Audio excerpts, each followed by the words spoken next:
G'day guys, Tom here, welcome back to my movie channel and thank you very much for joining me for this, my review of the brand new film, Birds of Prey and the Fantabulous Emancipation of one Harley Quinn. Admit it, you're a little turned on right now. If you guys haven't been here before, make sure you hit that subscribe button and ring that notifications bell so that you never miss out on my take on all things movies. So Birds of Prey and the Fantabulous Emancipation of one Harley Quinn stars Margot Robbie as Harley Quinn. Her and the Joker have split up and now she's on a journey to sort of find where she belongs, find her own path, and then she ends up teaming up with some badass women to kick a lot of ass. I was getting very excited for this movie because I quite liked the trailers. I thought the trailers looked really fun, and I'm a huge Margot Robbie fan, and I really liked her in Suicide Squad. She was the standout of that film to me. And despite its flaws, I actually really enjoyed Suicide Squad, so I was looking forward to Birds of Prey. I think it was initially going to be a Gotham City Sirens movie, and then it changed. But this movie looked like a lot of fun, so I went to see the movie last night, and I gotta tell you, I really enjoyed Birds of Prey. First of all, Margot Robbie as Harley Quinn. This is her movie. I was going to be a little bit worried it was going to be like a Birds of Prey movie, and it wasn't going to focus on Harley herself. But the movie is well and truly Harley Quinn's movie, and then you have the three Birds of Prey around her as well. And I really think it's quite a sweet story about the fact that she pitched this movie to the studio while they were shooting Suicide Squad. She also helped executive produce this movie. I think she was involved in the story development of it. This is another win for Margot Robbie as a producer because I, Tonya was fantastic, and now we have Birds of Prey, and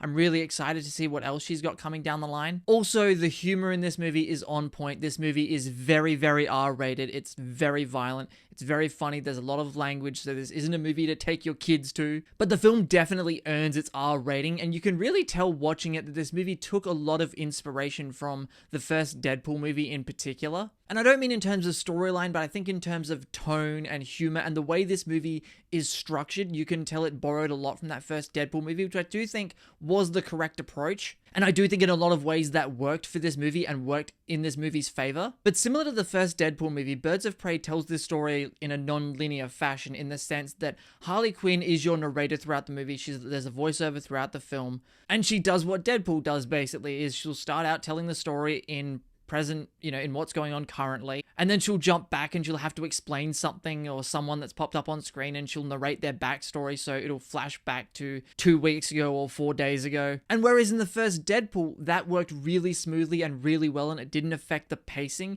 in Birds of Prey, I feel like they do it too much, and it starts to affect the pacing at a certain point for me. Honestly, that's my biggest criticism of Birds of Prey is its pacing, and I think it gets bogged down by a lot of exposition on Harley Quinn's part. But that's also not to say that I found the movie boring at any points. I didn't. I just sort of felt this uneven pace throughout the movie, and I think it was because of all those flashbacks. But in the end, this movie achieved its goal. You have Harley Quinn, you've got Mary Elizabeth Winstead, you've got all these other characters. The Birds of Prey themselves, they all kick ass. The third act is awesome. It's just crazy. It's kick-ass action. And then, of course, you have Obi-Wan Kenobi, Ewan McGregor playing Black Mask.